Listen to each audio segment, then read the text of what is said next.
বছর ধরে পৃথিবীর ইতিহাস দেখলে দেখা যায় রাজ্য জিতেছে পুরুষেরা, যুদ্ধ করেছে পুরুষেরা, কিন্তু শেষ পর্যন্ত অনেক বড় সিদ্ধান্ত নিয়েছে নারীর হাতের অদৃশ্য শক্তি। আজ আমরা আজ আমরা সেই গোপন শক্তির কথা বলবো যা কেবল নারীর মধ্যেই আছে। এই শক্তি না অস্ত্রের ধার, না রাজদণ্ডের হুকুম, এগুলি হৃদয় থেকে আসে।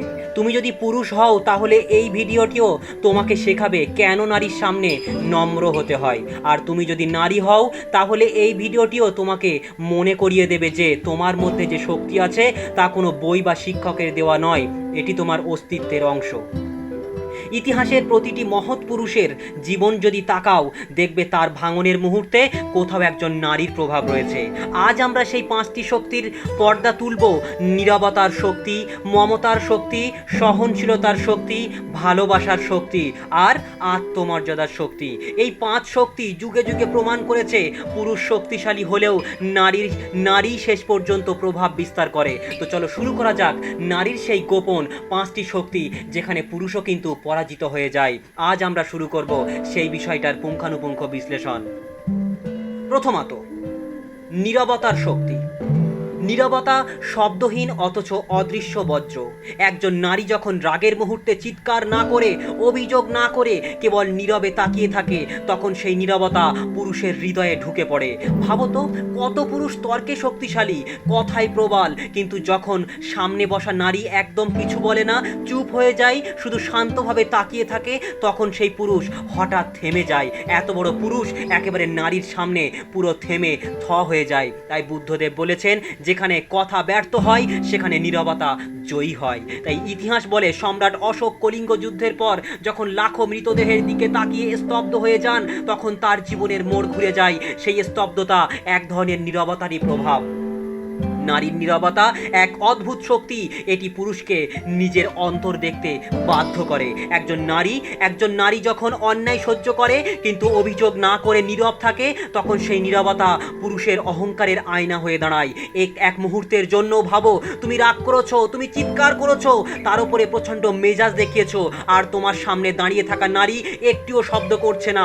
আর সেই মুহূর্তে তুমি হঠাৎ বুঝতে পারো আসল শক্তি তোমার গলায় নয়, আসল শক্তি নারীর নীরবতায়। আর নীরবতা সবচেয়ে গভীর বার্তা পাঠায়। একজন নারী যখন নীরব থাকে, সে তখন শাস্তি দিচ্ছে না, সে পুরুষের আত্মার দরজায় কড়া নাড়ছে। তাই যুগে যুগে বলা হয়েছে, নীরব নারী পুরুষকে বদলাতে পারে। নীরব নারী, নীরবতা যে কোনো তর্কের চেয়ে আরো বেশি শক্তিশালী, আরো বেশি মজবুত। তাই নারীর নীরবতার শক্তির কাছে পুরুষও হার মেনে নেয়। দ্বিতীয়ত, মমতার শক্তি। মমতা হলো সেই শক্তি যা মানুষের হৃদয়কে কোমল করে দেয়। যুদ্ধের ময়দানে রক্তপাত থামাতে যত আইন, যত শাস্তি ব্যর্থ হয়েছে, একজন মায়ের অশ্রু প্রায়ই তা থামিয়ে দিয়েছে। একজন নারীর মমতা কেবল সন্তানকে আগলে রাখার মধ্যে সীমাবদ্ধ নয়, তার মমতা জীবনকে বদলে দেয়, কঠোর হৃদয়কে নরম করে দেয়। তাই রবীন্দ্রনাথ লিখেছেন, যেখানে নারী সেখানে অনন্ত করুণা। ভাবো, একজন কঠিন প্রকৃতির পুরুষ দিন শেষে ক্লান্ত হয়ে বাড়ি ফেরে। হয়তো সে সারাদিনে শত শত ঝড় সামলেছে, কিন্তু দরজা খুলতে যদি একজোড়া স্নেহমাখা চোখ তাকে দেখে বলে, তুমি ক্লান্ত দেখাচ্ছ, তোমাকে ক্লান্ত দেখাচ্ছে, তাহলে তার ভেতরের দেওয়ালটা ভেঙে টুকরো টুকরো হয়ে পড়ে। আর এই মমতা কোনো দুর্বলতা নয়, বরং পৃথিবীর সবচেয়ে কোমল অথচ শক্তিশালী শক্তি বা শক্তিশালী অস্ত্র। যোদ্ধা, রাজা, শাসক সবাই একসময় মায়ের মমতার কাছে মাথা নত করেছে। আর এই মমতার শক্তির কারণেই পুরুষ বুঝতে পারে মানুষের আসল শক্তি হৃদয়ে থাকে, হাতে বা গলায় নয়। তৃতীয়ত, শক্তি, সহনশীলতার শক্তি। সহ্য করার ক্ষমতা এক অসীম শক্তি। নারীর এই শক্তি ইতিহাসকে বদলে দিয়েছে। যখন এক নারী আপনাকে মুখোমুখি হয়েও ভেঙে পড়ে না, তখন পুরুষ তার চোখের দিকে তাকিয়ে নিজের অহংকার নিয়ে লজ্জিত হয়। সহনশীলতা বা সহ্য ক্ষমতা মানে দুর্বলতা নয়, বরং প্রতিটি আঘাতকে অতিক্রম করে পাশে দাঁড়িয়ে থাকা। তাই মহাত্মা গান্ধী অহিংস আন্দোলনের সিংহভাগ শক্তি এনেছিল নারীদের সহনশীলতা থেকে। তারা চুপচাপ অত্যাচার সহ্য করেছে, কিন্তু আত্মাকে নত করেনি কখনোই। একজন নারী যখন পরিবারের, সমাজের, জীবনের অসংখ্য চাপে থেকেও মাথা নত করে না, তখন সে প্রমাণ করে যে প্রকৃত শক্তি ধৈর্য আর সহিষ্ণুতায় রয়েছে। আর এই শক্তির সামনে পুরুষের অহংকার গলে একেবারে ক্ষীর হয়ে যায়, নরম হয়ে যায়। চতুর্থত, ভালোবাসার শক্তি। ভালোবাসা পৃথিবীর একমাত্র শক্তি যা ঘৃণাকে গলিয়ে একেবারে শেষ করে দেয়। নারীর ভালোবাসা অনেক পুরুষকে ধ্বংসের পথ থেকে ফিরিয়ে এনেছে। ভাবো ভাবো একবার, ইতিহাসে কত যোদ্ধা তলোয়ারের হাতে যুদ্ধ করেছে, কিন্তু ঘরে ফিরে স্ত্রীর বা মায়ের একটি মাত্র হাসি দেখে অস্ত্র নামিয়ে রেখেছে। তাই কবিগুরু বলেছেন, ভালোবাসাই পৃথিবীর একমাত্র অমোঘ শক্তি।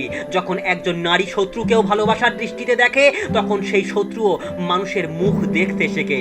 পুরুষ যতই ক্ষমতাবান হোক, যতই শক্তিশালী হোক, এই ভালোবাসার কাছে একদিন সেই পুরুষ পরাজিত হয়। কারণ ভালোবাসা তাকে শেখায় মানুষ হবার এবং ক্ষমতার চেয়ে বড় কিছু আর কিছু নেই। তাই পুরুষ এই ভালোবাসার শক্তির কাছেও কিন্তু নারীর কাছে হেরে যায়। পঞ্চমত,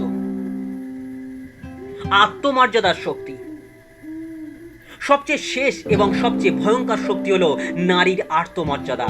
একজন নারী যখন নিজের সম্মান দিয়ে আপোষ করে না, তখন পুরুষ বুঝতে পারে এই সীমা অতিক্রম করা যায় না।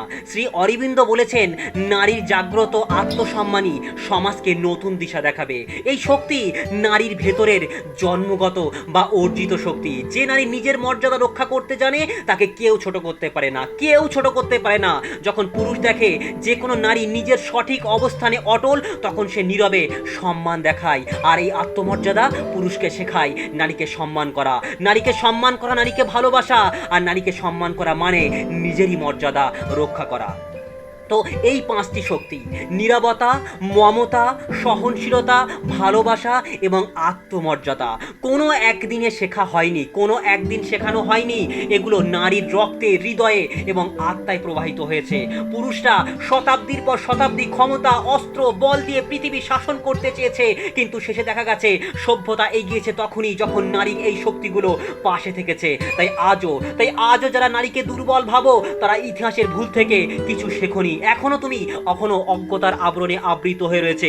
তোমাকে শেখা উচিত, ইতিহাসের ভুল থেকে তোমাকে অবশ্যই শেখা উচিত। সম্মান দেখানো মানেই এই শক্তিকে স্বীকার করে নেওয়া। মনে রেখো পুরুষ, যে নারী নিজের শক্তি চেনে, তার কাছে পৃথিবীর সবচেয়ে উঁচু দেওয়ালও একদিন ভেঙে টুকরো টুকরো হয়ে পড়ে। তাই আজকের বার্তা, তাই একটাই কথা বলি, নারীকে সম্মান করো, কারণ সে কেবল একজন মানুষ নয়, সে শক্তির আধার। তো ভিডিওটি কেমন লাগলো অবশ্যই কমেন্টে জানিও।